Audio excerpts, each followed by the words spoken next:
Bonjour. Donc, pour cette émission sur Tendance Crypto, on va voir un peu les tendances pour 2023. On va commencer par un bilan de cette année, donc un peu difficile sur le marché crypto, à la fois pour ceux qui suivent ce marché et surtout pour les investisseurs. Et ensuite, je vais essayer de vous indiquer quelques-unes des tendances que je pense importantes à suivre pour l'année 2023. Évidemment, ces tendances sont aussi liées à ma façon d'interpréter justement ce marché, hein, cet écosystème. Donc évidemment, euh, ce ne sont que mes opinions personnelles, ce ne sont pas des conseils en investissement. Faites vos propres recherches à partir de plusieurs sources.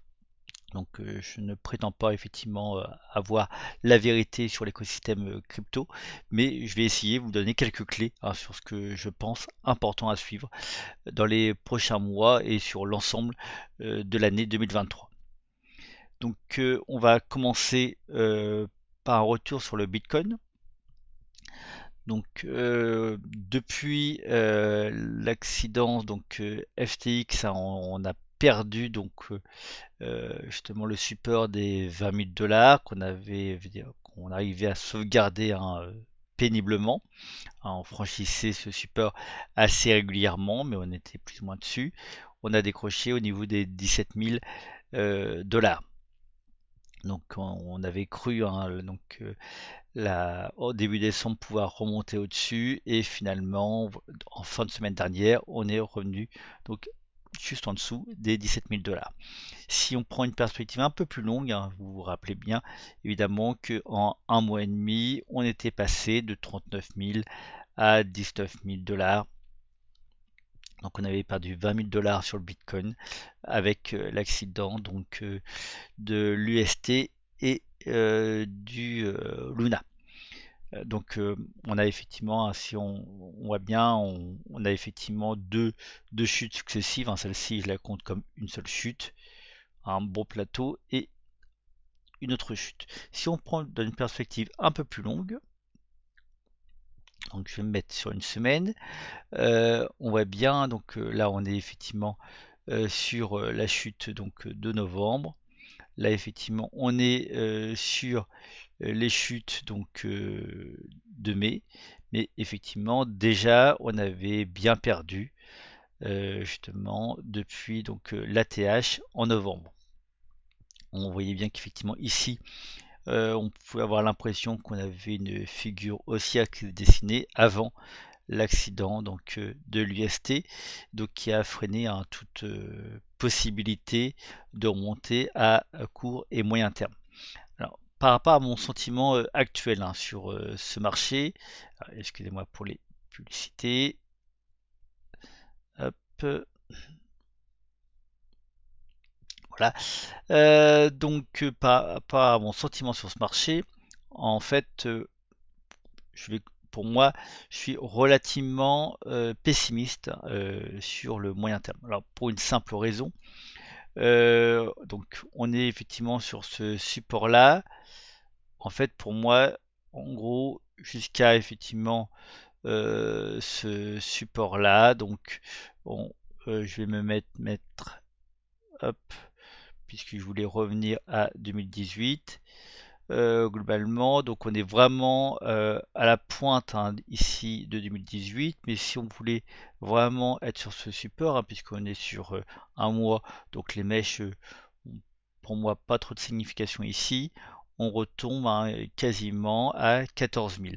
On voit bien qu'effectivement 14 000, on est bien sur ce support-là, on est vraiment à la mèche ici en 2019. Donc pour moi, effectivement, on peut facilement côtoyer ce nouveau support dans les prochains mois. Si on casse le support, ensuite on viendrait ici.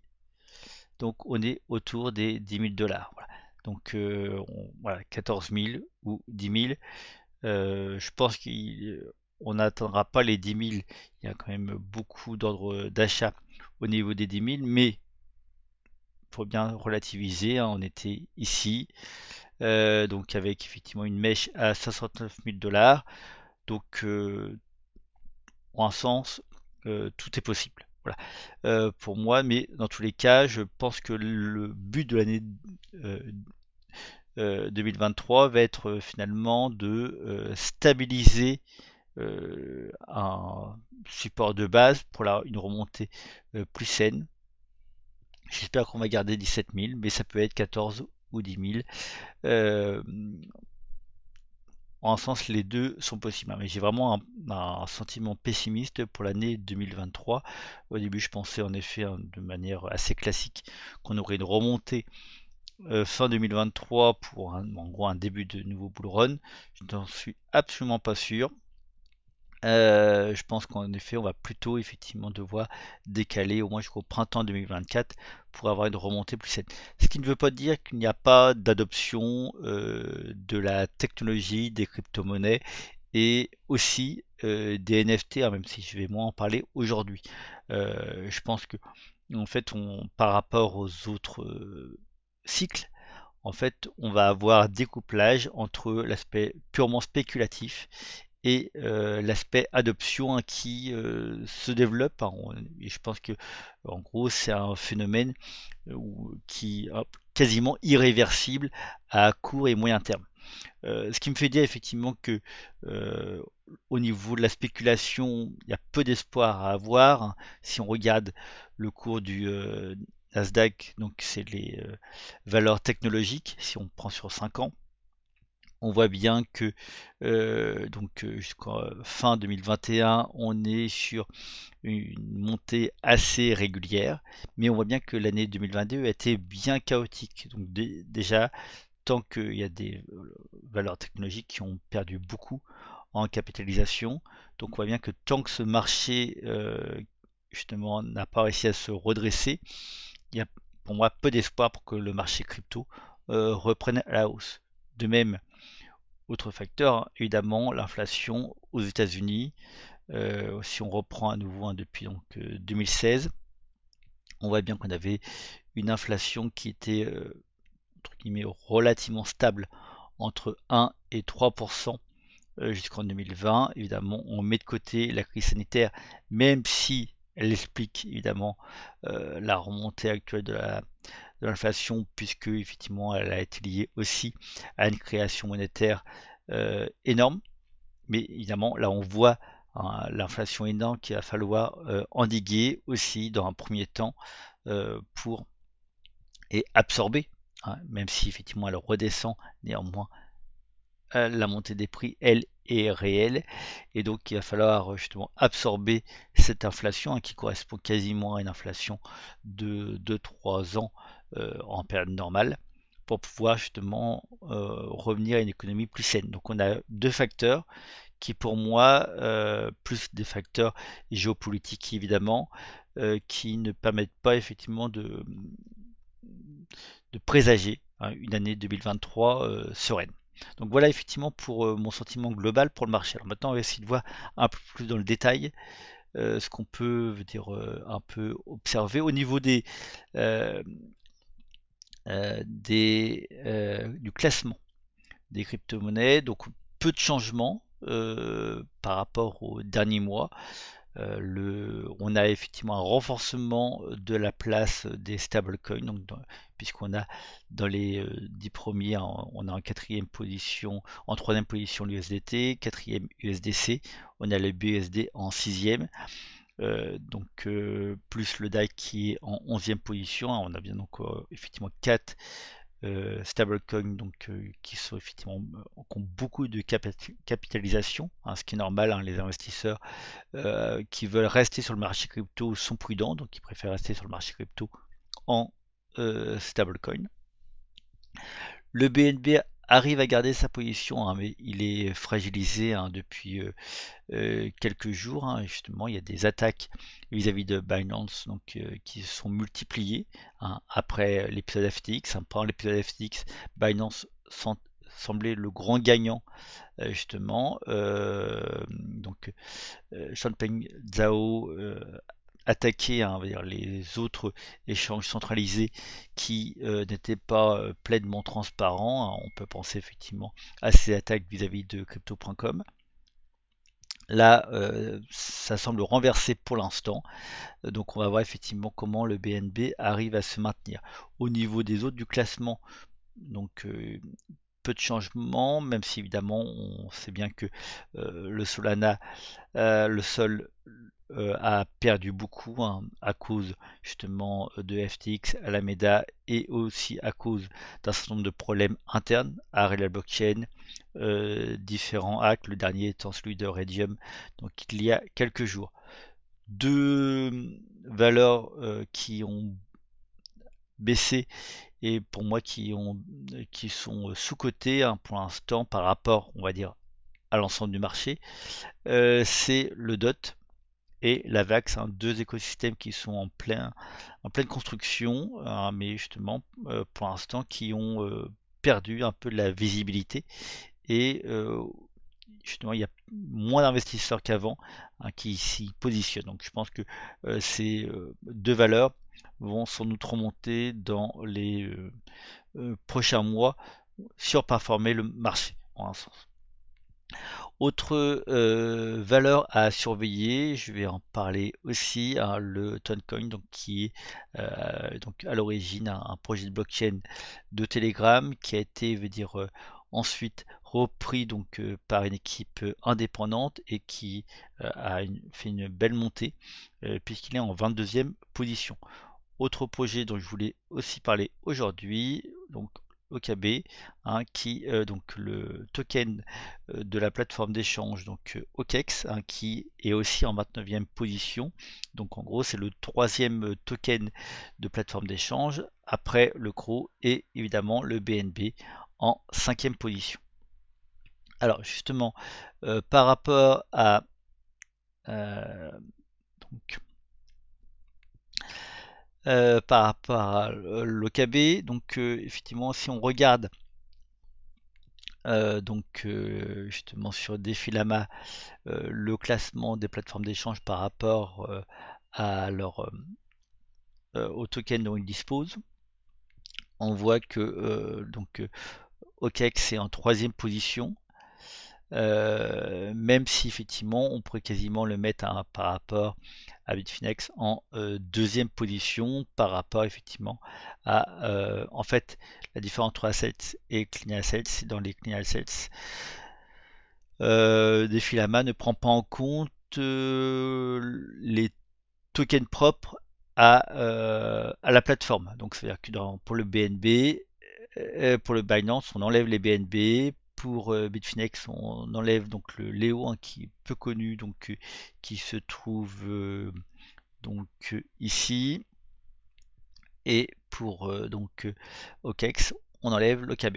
Donc si on enlève ces à chaque fois les tokens, on se retrouve aussi à donc OKEX en deuxième position. Donc c'est, et comme vous pouvez le voir, en gros, donc sur un mois, autant Binance a beaucoup perdu à cause effectivement des critiques, autant OKEx a gagné de la capitalisation donc qu'elle contient, que cette plateforme contient. Donc ça reste relativement modéré, hein. Crypto.com aussi a fait une belle remontée, mais avait beaucoup chuté auparavant lorsqu'il justement il était l'objet de critiques. Donc là, on va dire c'est un retour à la normale, mais ok, c'est effectivement une plateforme d'échange donc connue en Asie, finalement beaucoup plus qu'en Europe, et qui a au moins l'avantage de jouer clairement en ce moment la carte de la transparence, qui est justement qui veut se positionner, hein, comme un des leaders durant donc le prochain bull run, avec effectivement aussi comme Binance donc un écosystème tourné CDFI, puisqu'il y a aussi donc une blockchain, donc Lokex Chain, qui se sert aussi donc du même token l'OKB, et qui est clairement orienté gaming, métavers, donc qui font partie des justement des grandes tendances sans doute pour le prochain bull run. Si on regarde au niveau donc de la dominance de l'OKB, on voit bien que l'OKB fait une belle montée durant cette année au niveau de la dominance, puisque il a, on pourrait dire quasiment triplé sa dominance depuis donc début 2022.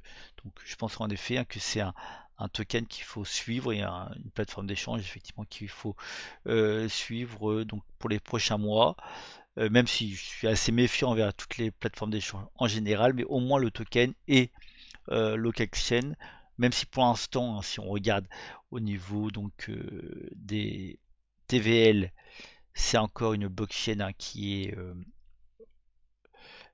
qui fait partie des petits réseaux, ici en 44e position à 26 millions de TVL. Donc on est vraiment dans en gros le gros ensemble hein, des blockchains. Hein, si je reprends un peu la manière dont je classe au niveau de la TVL, évidemment Ethereum en première position, encore avec 23 millions de dollars de TVL. Donc on a Tron et BSC autour donc de 4-5 milliards. Ensuite, on a un certain nombre de réseaux entre 1 milliard et 300 millions, donc c'est la troisième catégorie pour moi. Donc on arrive à la neuvième position. Ensuite, entre 300 et 100 millions, donc on a à nouveau donc la dixième position jusqu'à donc Waves en 18e position. Et ensuite, on a en gros tout l'ensemble, je mettrai en gros entre 100 millions et 10 millions. Donc il y a beaucoup de blockchains à ce niveau-là. Donc on arrive en 54e position. Ensuite, on a vraiment tous les petits réseaux qui justement ont du mal à attirer depuis 2021. Il y a eu énormément de réseaux qui se sont développés, hein, puisque Defilama, comme vous pouvez le voir, regroupe donc 158 réseaux. Et donc, évidemment, on a une fragmentation de la liquidité, hein, j'en parle de manière assez régulière. Alors, évidemment, par rapport à cette fragmentation, les choses sont à relativiser. Pourquoi? Parce qu'on a deux écosystèmes qui ne sont pas comparables, par exemple, à euh, la BSC, Phantom, etc. Ce sont les écosystèmes Cosmos et Polkadot. Sur ces deux écosystèmes, en gros, on a ce qu'on pourrait appeler des blockchains applicatives, c'est-à-dire que à part quelques blockchains qui ont une structure avec smart contract, donc qui peut où les applications décentralisées peuvent se déployer sur ce projet, sinon on a une blockchain égale un projet. C'est le cas par exemple d'Osmosis, qui est à la fois une blockchain de Cosmos, mais aussi un DEX, et qu'il n'y a que ce DEX sur Osmosis. Sur Kawa, c'est un peu différent, puisque c'était un protocole de lending qui a maintenant une couche EVM, donc il y a, comme vous pouvez le voir, des protocoles qui se sont installés. Mais néanmoins, on pourrait considérer qu'on additionne justement Osmosis et Kawa. Donc on aurait 219 millions pour non 186 millions pour Kawa, et ensuite pour Osmosis on aurait donc 154 millions. Donc on reviendrait rien qu'avec ces deux-là dans la catégorie entre 300 millions et 1 milliard. Donc, et c'est pareil pour Polkadot, même si Polkadot a moins de capitalisation, on se retrouve entre donc ici vous voyez on a Moonbeam. On pourrait aussi ajouter Akala, on pourrait aussi ajouter Astar, hein, qui sont des parachaînes de Polkadot. Et donc justement on pourrait se poser la question, est-ce que vraiment c'est intéressant de les mettre à part? Donc ça c'est vraiment une question. Alors pour les blockchains de VM, ça me pose pas de problème, ils sont sur le même terrain que les autres blockchains EVM. Par contre, pour les projets comme Akala ou aussi Parallel sont comme Osmosis, qui sont une blockchain où il n'y a qu'un projet, ça se discute un peu plus. Euh, donc, donc, si les additionnait, il y aurait évidemment beaucoup moins de réseaux par rapport à ça. Mais voilà. Donc, si je reviens pour OKEx, hein, qui était un peu mon objet principal, en 44e position, ça reste un petit réseau, mais qui est à surveiller dans les prochains mois. Ensuite, donc au niveau des tendances, je pense qu'une des tendances à suivre, c'est tout ce qui est lié aux applications sociales. Deux signes qui le montrent bien, c'est à la fois donc justement, si je reprends les crypto-monnaies, la place de Toncoin. Donc justement, l'application Telegram a pris beaucoup d'importance, même si l'équipe qui développe maintenant Toncoin est indépendante de Telegram. Néanmoins, il y a toujours des projets autour donc de l'utilisation de cette messagerie. Hein, on sait bien que depuis le changement de confidentialité de WhatsApp, donc il y a un peu plus d'un an, beaucoup d'utilisateurs sont partis vers Telegram ou Signal. De même, on a eu depuis quelques mois, on a la possibilité d'acheter des noms de groupes dont on peut servir comme nom d'utilisateur sur l'application Fragment. Donc en fait, si vous créez un groupe ou un channel, vous pouvez donc revendre. Donc il y a des enchères pour revendre ces noms. Et comme vous pouvez le voir, on a effectivement des enchères avec des prix, je veux dire, assez élevés, hein, jusqu'à 408 000 dollars. C'est aussi ce qui explique ces enchères. Ça explique la montée du Toncoin, justement, puisqu'on a besoin, pour pouvoir participer à ces enchères, on a besoin de cette crypto-monnaie. Donc sans doute que quand la mode de ces non-utilisateurs va redescendre, évidemment, je pense que le Toncoin va aussi redescendre. Mais néanmoins, ça permet à ces non-utilisateurs, ça permet d'utiliser Telegram sans numéro de téléphone. C'est en gros, on peut tout à fait comparer ça au marché des noms de domaine sur le web ou aussi au marché des ENS, hein, justement, qui permet de relier son wallet à un nom, un pseudonyme. Donc on voit bien qu'effectivement on a ici justement le marché des ENS, hein, déjà depuis quelques temps. Ce marché-là montre bien que tout ce qui est lié aux applications sociales, hein, c'est quelque chose qui prend l'importance. On a aussi Aave qui se positionne clairement dans les applications sociales avec Lens Protocol. Lens Protocol, c'est une sorte de framework. Donc on peut avoir son identifiant Lens Protocol. Pour l'instant, il donne les identifiants au compte-gouttes, hein, il faut être whitelisté. Il y a un certain nombre d'applications qui se construisent en utilisant ce framework. Lens Protocol vient de racheter Sonar, qui était un métavers 2D sur mobile, qui est un métavers 2D sur mobile.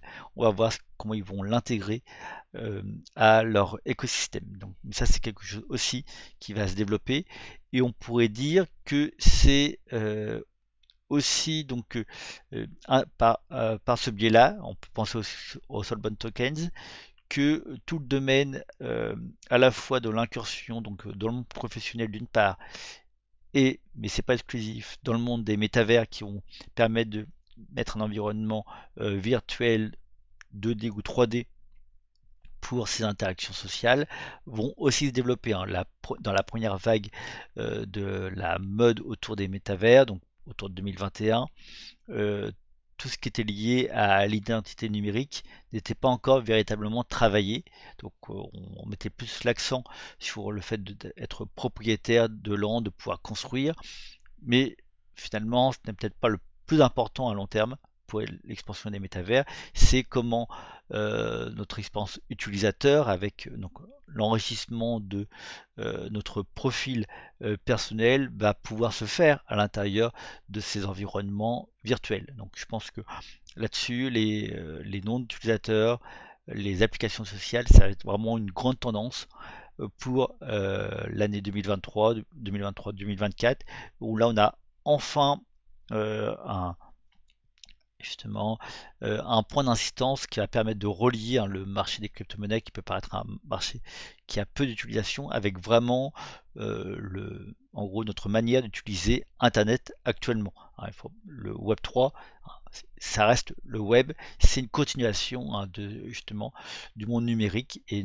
notre manière d'utiliser le numérique passe avant tout par les applications sociales. Donc il fallait justement pour pouvoir faire un pas supplémentaire que le monde des crypto-monnaies justement intègre cette dimension. Et là, ça commence à être fait.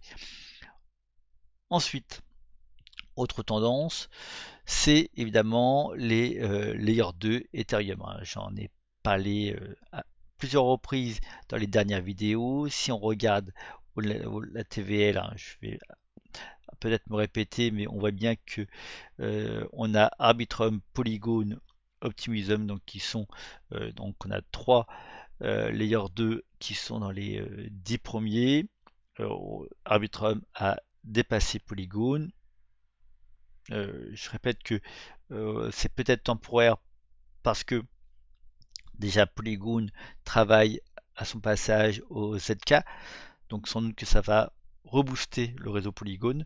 Et aussi pour Arbitrum et Optimism, il y a beaucoup d'utilisateurs qui sont sur ce réseau pour justement chasser un potentiel airdrop. Donc une fois l'airdrop passé, qu'il ait lieu ou non sur Arbitrum, sur Optimism, c'est clair, il aura lieu. Eh bien, je pense qu'il y aura une petite baisse de TVL, même si ce sont des réseaux qui ont développé un bel écosystème en quelques mois. Donc je suis un peu plus Arbitrum, mais effectivement sur Optimism aussi, il y a beaucoup de beaux projets. Donc ça va être une tendance. Alors il n'y a pas que ces trois layer 2, hein, même si Polygon pour l'instant n'a pas encore clairement le statut de layer 2. Il ne faut pas oublier non plus, il est un peu plus loin, donc on a aussi Gnosis, on a aussi Metis DAO, hein, dont j'ai aussi parlé il y a peu de temps, et évidemment on a différents projets en ZK, hein, Starknet, ZK Zinc, hein, évidemment ces deux-là qui sont très attendus, hein. Les premières applications justement apparaissent peu à peu. J'aurai à en parler plus longuement en début 2023. On a aussi un ZK Scroll qui va arriver, un ZK EVM qui est pour l'instant uniquement en phase de testnet, donc il arrivera sans doute, je pense, à la fin du premier semestre de 2023, pas plus tôt. Et on a aussi d'autres Layer 2 en ZK, mais qui ne sont pas EVM, qui utilisent la techno Starkware, hein. On peut penser à Immutable X, par exemple, à Sorare aussi. Donc on a un certain nombre justement de Layer 2 qui utilisent cette techno, qui sont aussi à suivre. Donc c'est aussi donc tout ça, je vais en reparler pour faire une mise au point. J'ai surtout fait les layer 2 EVM actuellement. Je vais parler effectivement des layer 2 qui utilisent la techno Starkware à la rentrée 2023. Donc ça c'est effectivement seconde tendance. Donc première tendance, toutes les applications sociales. Aussi on a les layer 2 à suivre, hein. C'est aussi une belle narrative. Ensuite on a justement, donc j'avais fait un article, hein, sur donc les layers, layer 0, layer 1, layer 2, et justement ce qu'on appelle le layer 0, c'est justement l'interopérabilité. Et cette interopérabilité, elle va prendre de l'importance. Beaucoup disaient que c'était l'année 2022 qui allait être justement l'année de l'interopérabilité et des bridges. Je pense que voilà, c'est encore en phase de construction. Alors, quels sont les projets à suivre là-dessus? On a effectivement des écosystèmes qui, dès le départ, se positionnent sur l'interopérabilité, lesquels Polkadot et Cosmos. Voilà, ce sont effectivement les deux écosystèmes qui, dans leur essence, pense que l'avenir, c'est pas simplement le multi-chaîne, mais le cross-chain, et qu'il faut éviter justement des bridges avec tiers de confiance. Il faut effectivement justement un passage trustless entre une blockchain A et une blockchain B. Donc on a le système IBC sur Cosmos, le XCM sur Polkadot, donc qui sont deux protocoles qui permettent la communication entre les blockchains, donc le transfert des tokens d'une blockchain à une autre. Donc Cosmos est un peu plus avancé là-dessus, puisque le XCM a du mal à se développer. Il y a des discussions pour faciliter justement la transition des tokens entre les parachaînes, hein, c'est le nom des blockchains connectés à Polkadot ou Kusama dans cet écosystème. Mais on a aussi d'autres projets hors Cosmos et Polkadot qui se développent. Alors, les deux plus importants, c'est justement Stargate par Layer 0, hein, qui permet, donc, qui est à la fois qu'on peut utiliser comme un bridge traditionnel, mais qui permet justement véritablement de faire du cross-chain. Par exemple, SushiSwap utilise déjà Stargate, c'est-à-dire qu'on peut faire en un swap passer un token d'une blockchain A à un autre token sur une blockchain euh, B. Donc on a vraiment à la fois une intégration swap et bridge intégrée.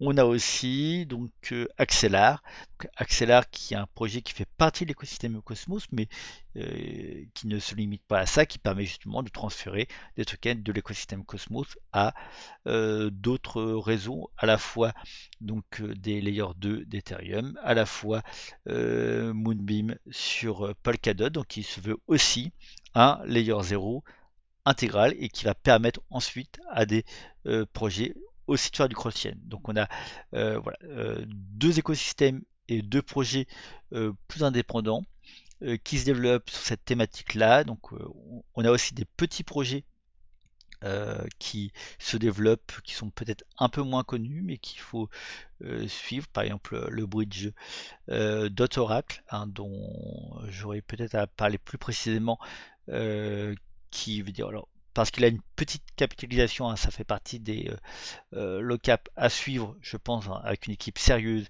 qui développe aussi un bridge NFT, hein, qui est utilise un peu la même architecture, hein, mais qui ne se pense pas comme cross-chain, c'est-à-dire qui pourrait être utilisé par des applications justement pour faire des smart contracts connectés entre une blockchain et une autre, mais qui pense effectivement à faire un bridge en utilisant la même structure que Axela et euh, Stargate, donc avec une série de validateurs pour sécuriser le bridge. Donc par rapport à ça, c'est aussi un projet peut-être méconnu, mais assez intéressant.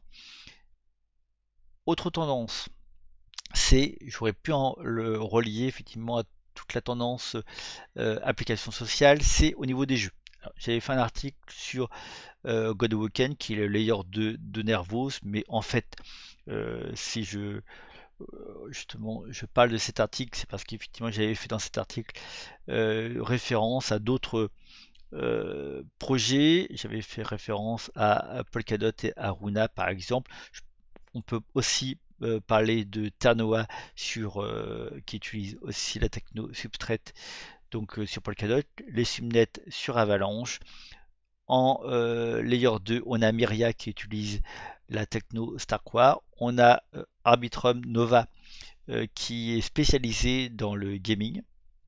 Et donc évidemment sur Nervos Godwoken Game Plus, mais qui pour l'instant peine à attirer des jeux. On a aussi Clayton, donc une blockchain donc, qui est la blockchain de Kakao, qui est un géant des applications mobiles en Corée, qui se spécialise vraiment dans le gaming et le métavers. Et donc c'est aussi là une grosse tendance pour l'année 2023-2024. Donc là effectivement c'est quand je dis grosse tendance, après ça va être compliqué effectivement de savoir sur quoi investir. On va avoir beaucoup de jeux qui se développent. Est-ce qu'il faut investir sur des tokens de jeux ou est-ce qu'il faut investir plutôt sur des tokens de plateforme de jeu. Là, c'est vraiment effectivement quelque chose qu'il va falloir regarder de près parce que quand on regarde effectivement les tokens de jeu, on voit bien qu'effectivement ils ont une durée de vie relativement limitée. Pour les traders, ça peut être intéressant, hein, on peut effectivement faire de l'achat-revente à court terme. Si on est holder, c'est peut-être moins intéressant. Donc il faut voir comment on peut se positionner sur ce marché. Mais en tous les cas, c'est clair, il y a plein de projets qui se développent et donc on peut penser aussi sur Arbitrum au token Magic qui vient d'être lancé donc sur plusieurs grandes plateformes d'échange dont Binance, hein, qui donc une plateforme qui marche très bien sur Arbitrum en ce moment. Et sur Avalanche, il y a plein de subnets qui se spécialisent sur tel ou tel jeu. Donc on voit bien aussi hein, qu'il y a un besoin d'avoir justement des sous-réseaux spécialisés hein, pour pouvoir faire venir un certain nombre d'utilisateurs sans créer de la congestion sur le réseau principal. Donc voilà, autre grande tendance, application sociale plus gaming, évidemment, on voit aussi se profiler tout le développement autour des métavers, qui pour moi, le gros bond des métavers, hein, même si on avance, ça sera plutôt pour 2024-2025 que vraiment 2023, même si les projets continuent à se construire. Et enfin, dernière tendance, donc j'avais fait un fil Twitter il y a quelques temps dessus, ça relié aussi donc à aux applications sociales en un sens, c'est tout le domaine des infrastructures.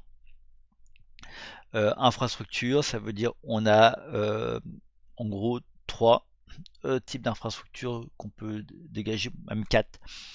On a tout ce qui est cloud et cloud computing, donc ce fil Twitter est essentiellement axé là-dessus.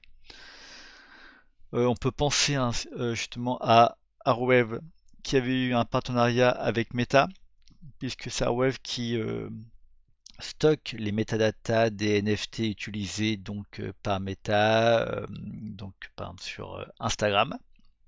Mais il y a en cloud, on peut penser aussi à Akash sur Cosmos. Je ne l'ai pas cité aussi à Cross Network sur Polkadot. C'est aussi un projet donc je suis de près et que j'apprécie. On a aussi le cloud computing, donc qui est en gros la puissance de calcul qui va être utilisée hein, par justement un certain nombre d'applications. On peut penser au gaming, on peut penser au métavers, hein, mais on peut penser aussi à l'industrie. Donc on a un projet sur Polkadot, Fala Network, qui se spécialise dans le cloud computing. On a aussi Akash hein, qui est à la fois cloud et cloud computing. Et troisième tendance, évidemment, les oracles plus connus, c'est Chainlink. Mais Chainlink n'est pas présent sur tous les écosystèmes. Donc il y a un certain nombre d'oracles qui essayent de se positionner sur tel ou tel écosystème où n'est pas présent Chainlink, hein, Umbrella Network. On a aussi Bond Protocol qui est un autre projet Cosmos, donc Witnet. Le problème, c'est que, par rapport à Chainlink, c'est que justement, Chainlink met à jour ses prix beaucoup plus régulièrement que les autres, donc il a une longueur d'avance là-dessus, et a une palette donc de données qu'il peut réintégrer justement aux blockchains hein, qui sont utilisables et qui sont fondamentales. Par exemple, je pense au lending, hein, le lending ou tous les protocoles de PERP qui ont besoin clairement d'un oracle efficient. Évidemment, par rapport à ça, Chainlink a encore une longueur d'avance. Donc, c'est quelque chose aussi à suivre.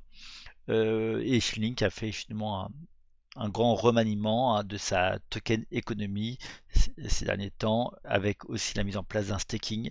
Donc ça, c'est un domaine qu'il faut suivre. Quatrième domaine au niveau donc des infrastructures, c'est tout ce qui est justement recueil des données on-chain, hein, le plus connu dans les projets qui font du recueil de données on-chain, c'est The Graph, mais il y en a d'autres. Il y a donc Subquery donc, qui est construit en premier sur Polkadot. On a aussi Covalent, donc qui sont effectivement d'autres projets concurrents à The Graph qui, en gros, on pourrait dire que ces recueils de données on-chain font l'inverse des oracles. Pour faire simple, un oracle prend des données hors blockchain ou hors de la blockchain sur lesquelles on veut construire une application et transfère ces données sur la blockchain. Par exemple, le prix de l'euro face au dollar. Ben voilà, Chainlink prend effectivement le cours de l'euro, le transfert sur la blockchain. Ou si on est sur la blockchain fantôme, eh bien Chainlink va prendre le prix, si on a besoin du prix de l'Ether, va prendre le prix de l'Ether, donc soit sur une plateforme d'échange centralisée ou plusieurs plateformes centralisées, aussi sur l'Ether, là où il y a le plus de liquidité, où c'est, on pourrait dire, le vrai prix, pour le mettre sur Phantom.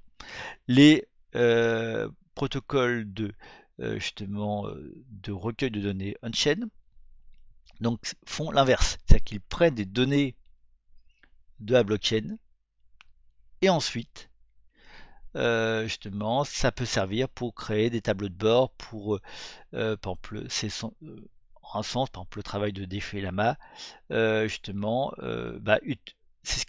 on n'est pas effectivement sur une application donc on-chain, on n'a pas besoin de connecter son wallet pour utiliser Défé Lama, mais Défé Lama a besoin d'extraire des informations venant des blockchains. Donc voilà, on est effectivement dans ce travail-là et donc Definama a besoin de ces projets. Donc voilà, on a infrastructure, hein, j'en dégage globalement 4. On va avoir donc les oracles, on va avoir les recueils de données on-chain, le cloud computing et le cloud.